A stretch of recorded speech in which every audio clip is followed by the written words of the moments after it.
रही है। राजीव हमारे सहयोगी हमारे साथ जुड़ गए। राजीव, अभी लखनऊ में क्या चल रहा है, क्या स्थिति वहां पर देखने को मिल रही है?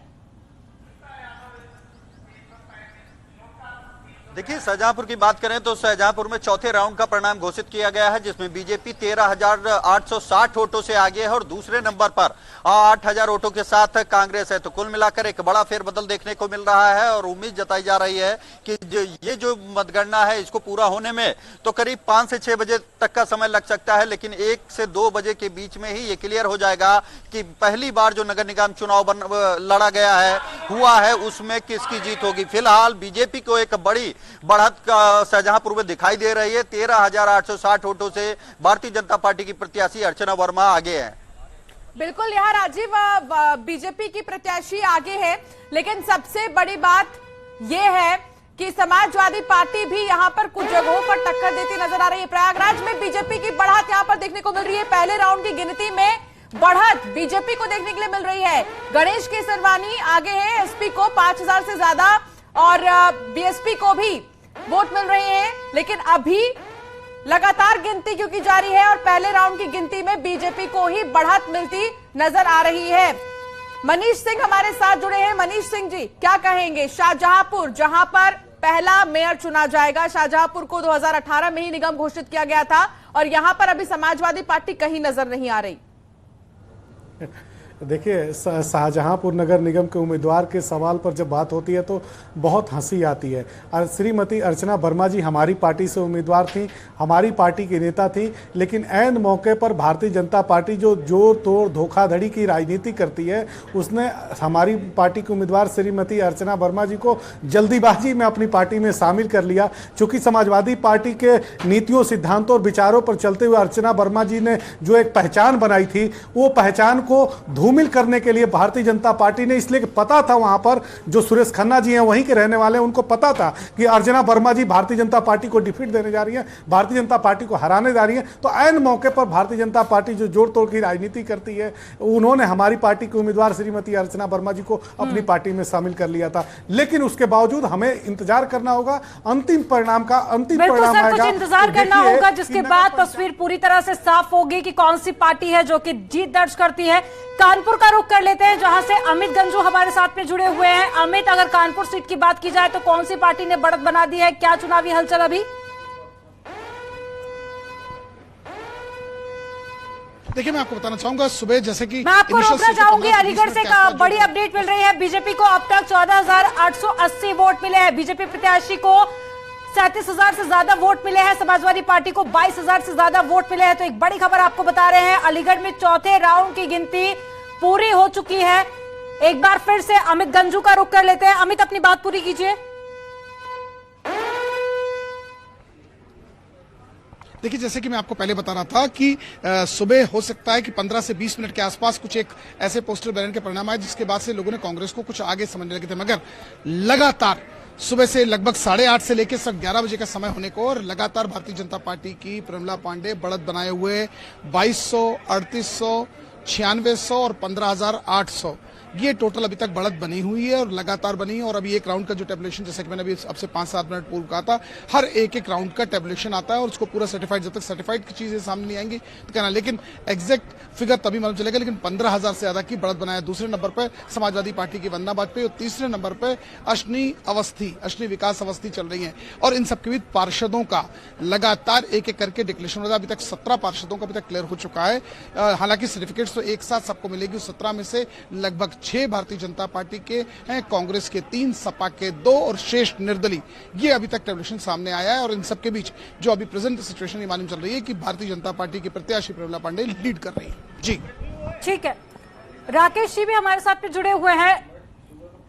राकेश जी के पास में जाएंगे, लेकिन सबसे पहले आप जान लीजिए, कानपुर नगर निगम की अपडेट दे रहे थे अमित गंजू, जो कि बता रहे थे कि क्या कुछ अपडेट है यहां से भारतीय जनता पार्टी आगे देखी जा रही है। बहुत बड़ी खबर, प्रयागराज निगम में एक तरफा मुकाबला देखने को मिल रहा है। अब तक की गिनती में बीजेपी को बड़ी बढ़त यहां पर मिलती हुई दिखाई पड़ रही है। बीजेपी के गणेश केसरवानी आगे चल रहे हैं, समाजवादी पार्टी प्रत्याशी दूसरे नंबर पर है। चुनाव में माफिया पर एक्शन का फैक्टर बहुत तेजी से चला है। प्रयागराज निगम में एक तरफा मुकाबला देखने को मिल रहा है। माफिया पर एक्शन का फैक्टर एक बड़ा फैक्टर यहां पर साबित हुआ है। बीजेपी के गणेश केसरवानी यहां पहले नंबर पर हैं, बड़ी बढ़त वो बनाए हुए हैं, और समाजवादी पार्टी के प्रत्याशी दूसरे नंबर पर हैं। जिस तरीके से माफियाओं पर एक्शन हुआ, प्रयागराज में अतीक एंड गैंग पर एक्शन हुआ, उसका भी असर यहां निकाय चुनाव के परिणामों पर, रुझानों पर देखने को मिल रहा है। और ज्यादा जानकारी के साथ में सर्वेश दुबे हमारे साथ में जुड़ गए हैं। सर्वेश, क्या आप मौके से हलचल देख पा रहे हैं? कितने वोटों से अंतर देखा जा रहा है दोनों पार्टियों के बीच में?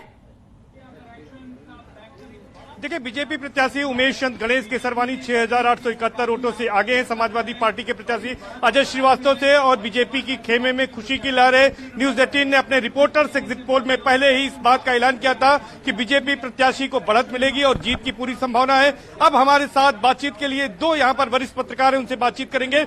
माफिया का जो एक्शन हुआ, कितना असर इसका देख रहे हैं आप? माफिया एक्शन का ही असर है कि दूने का फर्क है। समाजवादी पार्टी आधा वोट पाई है भारतीय जनता पार्टी के प्रत्याशी से। जहां भारतीय जनता पार्टी का प्रत्याशी लगभग 12,000 वोट पाया है, वहीं समाजवादी पार्टी का प्रत्याशी 5,000 कुछ वोट पाया हुआ। इस जीत को किस रूप में, इस बढ़त को किस रूप में देख रहे हैं? अभी जीत नहीं हुई है, बढ़त को किस रूप में देख रहे हैं? देखिए, जो बढ़त चल रही है, ये बढ़त हमें लगता है कि आखिर तक बनी रहेगी और जीत हार का जो मार्जिन है वो कुछ ज्यादा वोटों से होगा। जी, अभी तक जो आपने इसके आंकड़े जुटाए थे, आपने खुद यहाँ पर ग्राउंड जीरो पर देखा था, क्या माफिया का जो एक्शन हुआ माफिया के खिलाफ, उसका कितना असर है यहाँ पर? जनता में जो एक आक्रोश था, उसके खिलाफ कहीं कहीं बढ़ चढ़ करके वोटिंग किया है, जिससे कि भारतीय जनता पार्टी की वोट ज्यादा हो रहा है। अच्छा, कौन कौन से ऐसे फैक्टर थे, खासतौर पर जिस तरह से 15 अप्रैल को घटना भी हुई थी, उसके बाद कितना अंतर आया है? सीएम योगी आदित्यनाथ ने यहाँ पर चुनाव प्रचार किया और माफिया को लेकर एक कड़ा संदेश भी दिया था उन्होंने। देखिए, इस चुनाव में मतलब जो भी हुआ था उस 15 अप्रैल की घटना को लेकर के, तो यहाँ पर जो है दो तरीके का लोग हो गए। एक जो मतलब जो दूसरे वर्ग का वोट था वो कहीं और जगह खिसक गया, जिसकी वजह से भारतीय जनता पार्टी को और भी ज्यादा यहाँ पर स्थानीय मुद्दों पर आ रही कि माफिया पर एक्शन का एक बड़ा फैक्टर यहाँ पर देखने को मिला है। जिस तरीके से अतीक एंड गैंग पर एक्शन देखने को मिला, उसका भी यहाँ पर असर देखने को मिला है। निकाय चुनाव के जो अभी तक रुझान सामने आ रहे हैं, उसमें यहां एक बात दर्शकों के लिए बहुत जरूरी हो जाती है कि न्यूज 18 उत्तर प्रदेश उत्तराखंड सबसे ऑथेंटिक रुझान आपके सामने रख रहा है, क्योंकि हमारे रिपोर्टर्स हर काउंटिंग सेंटर पर मौजूद हैं। वहां से उनसे हम सीधा अपडेट ले रहे हैं और वही अपडेट आपके साथ साझा कर रहे हैं। हम यहां न्यूज रूम में बैठकर आंकड़े नहीं गढ़ रहे हैं, बल्कि काउंटिंग सेंटर से जो पल पल की अपडेट आ रही है, जो पल पल वहां पर रुझान बदल रहा है, जो नंबर्स बदल रहे हैं, वो हम आपके सामने रख रहे हैं। और वैसे भी चुनाव का मतलब न्यूज 18 उत्तर प्रदेश उत्तराखंड, चाहे बात वोटिंग की हो, चाहे बात काउंटिंग की हो। तो बिल्कुल इसी बीच रुक कर लेते हैं एक बड़ी खबर का, जो मेरठ से मिल रही है, जहां लगातार काउंटिंग जारी है। मेरठ की मेयर सीट पर बड़ा उलटफेर देखा गया है। मेरठ में बीजेपी प्रत्याशी आगे है। इस वक्त की बड़ी खबर आपको बता रहे हैं, मेरठ में भारतीय जनता पार्टी 2000 वोटों से आगे चल रही है। और पहले इस सीट पर समाजवादी पार्टी ने बढ़त बनाई थी, जिसके बाद में एक बड़ा उलटफेर देखा गया। अब भारतीय जनता पार्टी इस सीट से आगे चल रही है। मेरठ से निखिल हमारे साथ है। निखिल, बड़ा उलटफेर यहां पर हुआ है, बीजेपी प्रत्याशी ने लगातार बढ़त बनाए रखी है। अतुल प्रधान, अखिलेश यादव, साथ ही चंद्रशेखर आजाद ने पूरी ताकत यहां पर झोंकी, रालोद के अध्यक्ष ने पूरी ताकत यहां पर झोंकी, लेकिन फिलहाल रुझान ये बता रहे कि बीजेपी की जीत होने वाली है। बिल्कुल, जैसा कि रुझान आ रहा है कि बीजेपी प्रत्याशी हरिकांत अहलूवालिया 2000 वोटों से आगे चल रहे हैं। और मैं आपको बता दूं कि ये समाजवादी पार्टी के लिए बिल्कुल प्रतिष्ठा का सवाल बना हुआ है, क्योंकि अखिलेश यादव ने रोड शो किया। अतुल प्रधान, जो कि समाजवादी के विधायक है, अखिलेश यादव के करीबी माने जाते हैं, उनकी पत्नी यहां से चुनाव लड़ रही है। और ये पहला मौका होगा जब समाजवादी यहां पर सरकार बनाने के, शहर की सरकार बनाने का सपना देख रहा है। लेकिन मुकाबले में जरूर है, लेकिन अभी की स्थिति यह है कि हरिकांत अहलूवालिया जो बीजेपी के प्रत्याशी हैं, वो करीब 2000 वोटों से आगे चल रहे हैं। यहां पर एक बड़ा जो मैजिक है वो AIMIM के प्रत्याशी ने यहां पर किया है।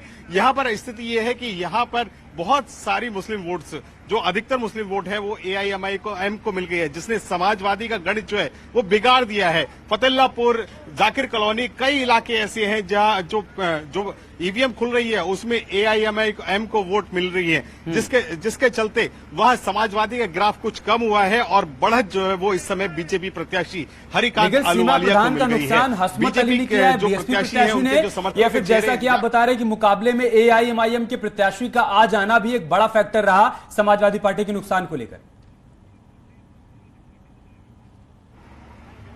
देखिए एआईएमआईएम को अभी तक कोई प्रिडिक्ट ही नहीं कर रहा था कि वो चुनाव इतना अच्छा लड़ पाएंगे, लेकिन मेरठ सीट की अगर बात करें तो मेरठ के जो मुस्लिम बाहुल्य इलाके हैं वहां उस प्रत्याशी को वोटें अच्छी पड़ी हैं, मेयर पद के लिए भी अच्छी पड़ी है और जो वार्ड है वहां पे निर्दलियों का दबदबा भी नजर आ रहा है। तो ऐसे में जो खेल है, जो राजनीतिक गणित का खेल है, वो एआईएमआईएम के प्रत्याशी ने कुछ बिगाड़ दिया है। इसीलिए कुछ जो वोट है वो अब हरिकांत अहलुवालिया को बढ़त यहां पर मिलती हुई दिखाई दे रही है। करीब 2000 वोटों से हरिकांत अहलुवालिया इस समय आगे हैं। जो वोटर्स जो इस समय उनके समर्थक हैं, उनके चेहरे खिले हुए हैं क्योंकि कई टेबल्स पे हरिकांत अहलुवालिया आगे चल रहे हैं। मेरठ का जो डीएन कॉलेज का बूथ है उस पर करीब 200 वोटों से आगे हैं। इसके अलावा AIMIM Zakir colony, फतेल्लापुर, Lisari gate, ऐसे कई बूथ हैं जहां पर एआईएमआईएम का दबदबा यहां पर बना हुआ है। वहीं सीमा प्रधान के समर्थकों पे कुछ मायूसी नजर आ रही है क्योंकि कई इलाकों में उन्हें बढ़त जरूर मिली शुरुआती दौर में, लेकिन उसके बाद अब पिछड़ते हुए कुछ नजर आ रहे हैं। जी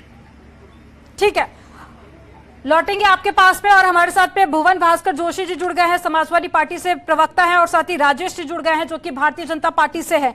भुवन जी, सबसे पहले मैं आपके पास ही आऊंगी। देखिए, अभी तक के जो रुझान सामने आए हैं, नगर निगम की बात कर ली जाए, नगर पालिका की बात कर ली जाए या नगर पंचायत की बात कर ली जाए, सभी पर भारतीय जनता पार्टी आगे चल रही है। समाजवादी पार्टी को आप कहां आंक रहे हैं?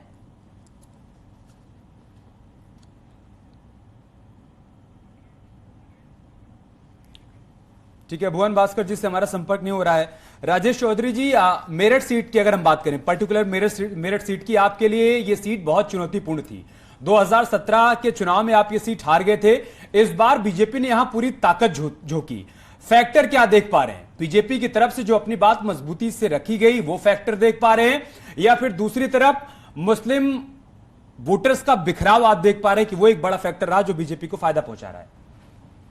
देखिए, मुझे लगता है कि भारतीय जनता पार्टी की नीतियां, भारतीय जनता पार्टी के विकास कार्य, भारतीय जनता पार्टी की सरकार द्वारा लॉ एंड ऑर्डर की जो स्थिति कायम उत्तर प्रदेश के अंदर की गई है, लोग सुरक्षित महसूस करते हैं, लोग देखते हैं कि विकास हो रहा है, लोग देखते हैं कि ईमानदारी के साथ योगी आदित्यनाथ जी की सरकार चल रही है, और लोग ये भी देखते हैं ट्रिपल इंजन की सरकार बनानी है।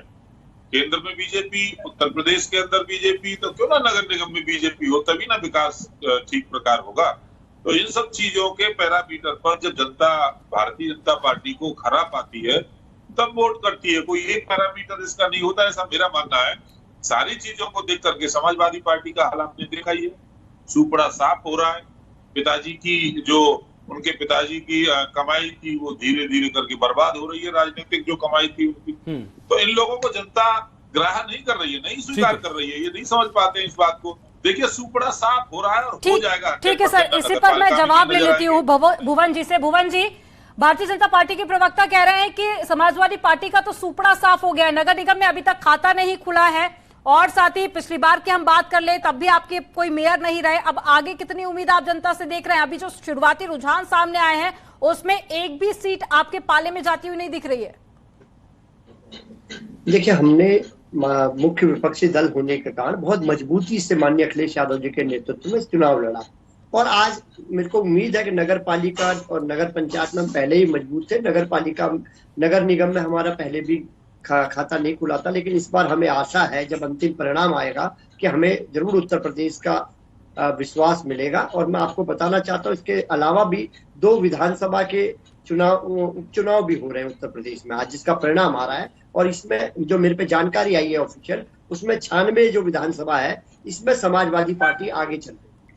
जोशी जी, आपकी मजबूती को हम कैसे समझें? दूसरी तरफ बीजेपी के नेता जिन्होंने रैलियों जनसभाओं को का अर्धशतक लगा दिया, 50-50 जनसभाएं की, और दूसरी तरफ अखिलेश यादव दहाई का आंकड़ा भी नहीं छू पाए। इस पर मैं आपसे रिएक्शन लूंगा, लेकिन अभी की जो बड़ी बातें दर्शकों को बता दें, वाराणसी में बीजेपी 5000 वोटों से आगे चल रही है। वाराणसी और मुरादाबाद में बीजेपी आगे चल रही है, लगातार बढ़त बनाए हुए है। कानपुर में भी बीजेपी आगे चल रही है। कानपुर में बीजेपी 24,626 वोटों से आगे चल रही है। मुरादाबाद में 20,707 वोटों से आगे चल रही है, और वाराणसी में बीजेपी प्रत्याशी ने 5,000 से अधिक वोटों से बढ़त बनाए रखी है। तो कुल मिलाकर ज्यादातर जगहों पर यही देखने को मिल रहा है कि बीजेपी प्रत्याशियों ने अब कई राउंड की काउंटिंग के बाद बड़ी बढ़त बना ली है। जोशी जी, आपका जवाब। एक तरफ बीजेपी के नेता जिन्होंने रैलियों और जनसभाओं का अर्धशतक जड़ दिया, और दूसरी तरफ अखिलेश यादव दहाई का आंकड़ा भी नहीं छू पाए जनसभाओं के मामले में, और आप कह रहे हैं कि आपने पूरी मजबूती के साथ चुनाव लड़ा। समझाइए।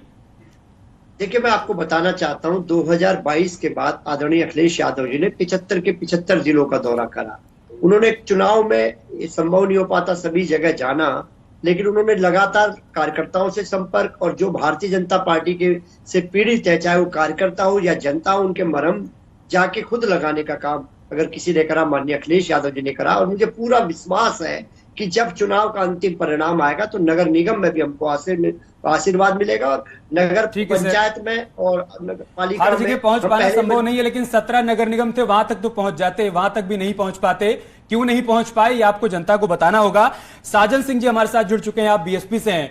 साजन सिंह जी, अखिलेश यादव कम से कम 7, 8, 9 जनसभाएं करते हुए नजर आए। बीएसपी की तरफ से तो कोई बड़ा चेहरा, मायावती जी को तो छोड़िए, सतीश चंद्र मिश्रा भी नजर नहीं आए इस बार चुनाव प्रचार करते हुए। क्या रणनीति थी आपकी? फिर भी जनता का आशीर्वाद तो मिल ही रहा है ना। आगरा आपका जो दिखा रहा है, आगरा में तो हम आगे बढ़ ही रहे हैं।